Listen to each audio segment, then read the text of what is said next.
PNP Chief Romel Marbil, tiwalang nasa mabuting kamay ang pulisya, sino man ang pumalit sa kanya. Mark Makalalad, pasok.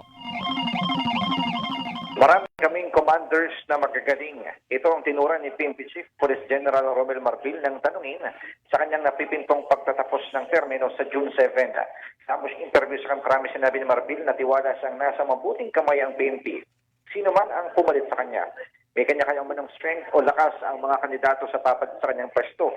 Samantala sinabi ni Marbil na handa na siyang umalis sa pwesto. Sa ngayon, ipinauubayan na una niya kay Pangulong Bongbong Marcos kung sino ang susunod na PNP Chief. Napatid na 4 ang matutunog na kandidato sa pagka-PNP Chief. Ito sina PNP Deputy Chief for Administration, Police Lieutenant General Valencio Nartates, Chief Director of Staff, Police Major General Edgar Alan Ocubo, sa ADG Director, Police Major General Nicolas Torre III, at NCRPO Director, Police Major General Anthony Abderinta. Ang inyong kapuso Mark Makalalad ng GMA Super Radio, DCWB, dapat totoo. Super Balita sa Tanghali, Nationwide!